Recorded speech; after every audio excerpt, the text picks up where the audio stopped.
Hello everyone, welcome to JK civil services. Start करते हैं आज के करंट अफेयर। 19 जुलाई के करंट अफेयर हम स्टार्ट करेंगे, ठीक है।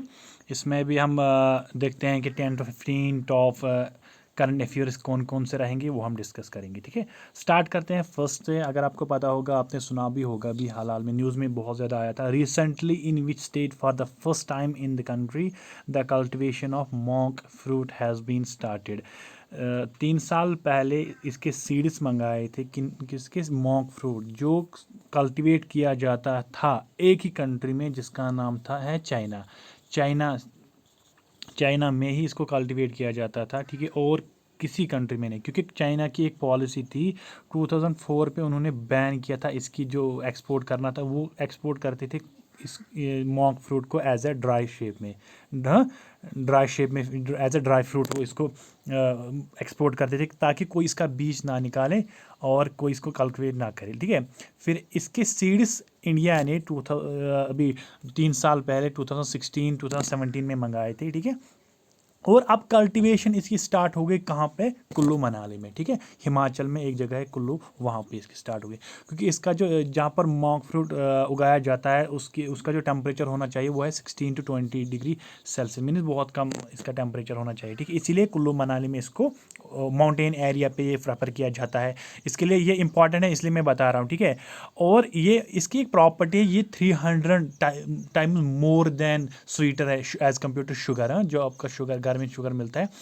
अगर देखा जाएगा मॉन्क फ्रूट जो है, इसके बहुत ज़्यादा एडवांटेज है। मैं वो ज़्यादा नहीं जाऊँगा इसका। अगर आप देखो, ये नॉन कैलोरिक नेचर है इसका, जो भी आप देखना चाहोगे, लेकिन याद रखना कि बहुत ही इंपॉर्टेंट आपके लिए करंट अफेयर बन जाता है कि मॉन्क फ्रूट कहाँ पर इसको कल्टीवेट किया जा रहा है पहली बार, कहाँ पे, हिमाचल प्रदेश में, वो भी कुल्लू में, ठीक है। देखो, अगर आप सेकंड पे मूव करते हैं, quadrilateral diplomatic group to promote Afghan peace process including which countries. एक चार जो क्वाड्रिलेटरल आपने सुना होगा, ऐसी फिगर होती है जिसमें 4 कॉर्नर्स होते हैं, ठीक है, इसलिए इसका शेप पड़ा है क्वाड्रिलेटरल डिप्लोमेटिक, ठीक है।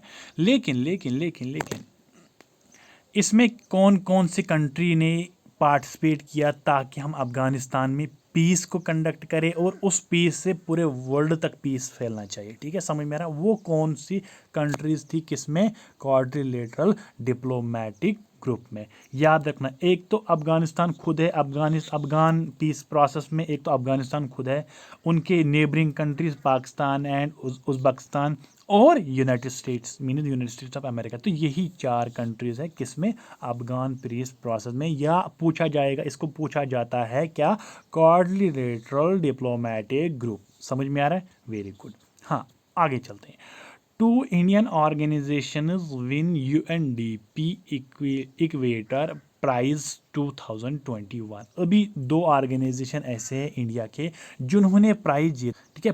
कौन सा प्राइज जीता उन्होंने, कहाँ गया पेन, नहीं, ये यूनाइटेड नेशन डेवलपमेंट प्रोग्राम के अंडर एक प्राइज है इक्वेटर प्राइज 2021, या यूनाइटेड नेशन डेवलपमेंट के अंडर एक प्राइज आता है जिसको बोलते हैं यूनाइटेड नेशन डेवलपमेंट फंड, ठीक है। उसके अंडर एक प्राइज मिला है इनको, इक्वेटर प्राइज। उसका अगर आप देखो $10,000 या $1,00,000 होता है उसका अप्रोक्सीमेशन, कुछ ऐसा ही प्राइस, ठीक है। तो कितना मिला, किस किस को मिला, दो ऑर्गेनाइजेशन को मिला। ये ऑर्गेनाइजेशन है क्या, काम क्या करते हैं बेसिकली, ये एक ऑर्गेनाइजेशन होते हैं, ये ट्रस्ट होते हैं, कंपनी होती है, और छोटे छोटे गांव में काम करते हैं, जिनका एक ही मकसद होता है, हम कंजर्वेशन करेंगे, नेचर को, बायोडाइवर्सिटी को कंजर्व करेंगे, ठीक है।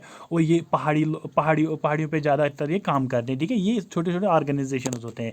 देखो, एक का नाम है स्नेहा कुंजा ट्रस्ट, ठीक है, ये इंपॉर्टेंट है दोनों। ये जो करंट अफेयर, ये काफ़ी इंपॉर्टेंट है। अभी हाल में इसने बहुत यूनाइटेड नेशन डेवलपमेंट प्रोग्राम के under, United Nation development fund के अंडर एक प्राइज़ है जिसका नाम है इक्वेटर प्राइज़, है। और ये इसका कास्ट बहुत, मुझे लगता है $10,000 या $1,00,000 इसका प्राइज़ होता है, ठीक है। शनाया कुंजा ट्रस्ट है, उन्होंने जीता है, और पजहन गुदनियान प्रोड्यूसर कंपनी है, दूसरी है, ठीक है। ये दोनों कंपनीज है जिन्होंने क्या किया, इनको अभी फंड मिला, प्राइज मिला, कौन सा वाला, under United Nation development programme के अंदर, ठीक है, वेरी गुड।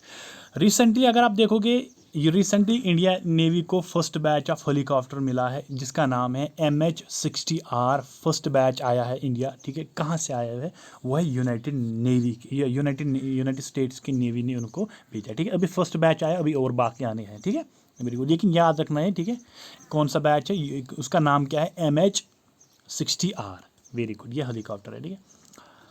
देखो, formal minister Khemlata Wakhlu authored a new book, namely, एक फॉर्मल मिनिस्टर है, उन्होंने एक बुक लिखी है जिसका नाम है, ठीक है, नाम क्या है, फॉर्मल मिनिस्टर का नाम क्या है, केमलता वाकलू, उन्होंने एक बुक बनाई, उस बुक का नाम क्या है, एक बुक छपाई है, उसका नाम क्या है, ए कश्मीरी सेंचुरी या portrait of a society in flux, याद रखना, ठीक है, a Kashmiri century and a portrait of a society in flux, ठीक है, ये इसका नाम है, ठीक है, जो एक फॉर्मर मिनिस्टर केमलता वाकलू ने अभी अभी छपाई है, ठीक है, नई बुक है, ठीक है, रिसेंटली।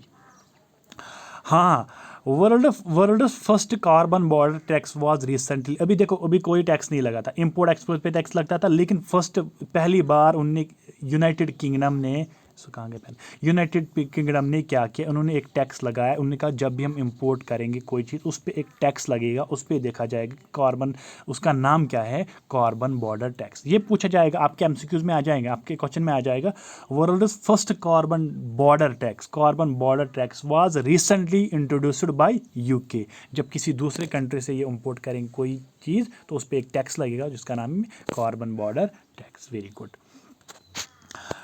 कल से तो आपने देखा ही होगा, हाँ, संडे से तो ये बहुत ही ज़्यादा फेमस है न्यूज़पेपर में, ठीक है, क्या है, रिसेंटली ए मैलिशियस सॉफ्टवेयर, पता ही होगा, जिनको कंप्यूटर की नॉलेज उनको पता होगा, मैलिशियस सॉफ्टवेयर होता है, अनवांटेड सॉफ्टवेयर होते हैं जो इफेक्ट करते हैं, ठीक है, has allergy been used to monitor famous persons of India, उन्होंने क्या किया, एक सॉफ्टवेयर है जो मॉनिटर करता है फेमस पर्सनस ऑफ इंडिया, इनके डाटा को ये चेक करता है, इनको सुपाई करता है, ठीक है, ये बेसिकली सुपाईवायर है, सुपाई करता है, ठीक है,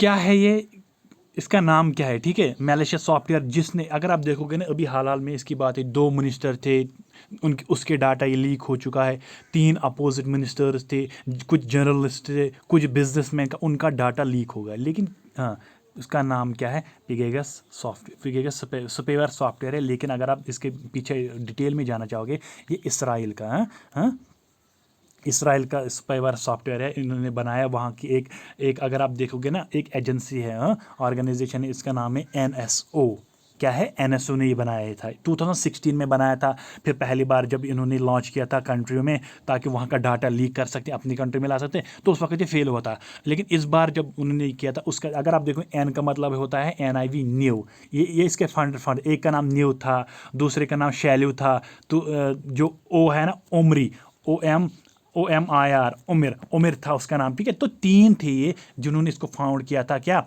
ऑर्गेनाइजेशन NSO, उसी का एक मैलिशियस सॉफ्टवेयर है पेगासस सुपेवेयर सॉफ्टवेयर, उसी ने ये अटैक किया था इंडिया के कुछ लोगों को और उनका डाटा लीक हुआ था, ठीक है, समझ में आ रहा है, और काफ़ी इस पर बहस भी हुआ था, ठीक है।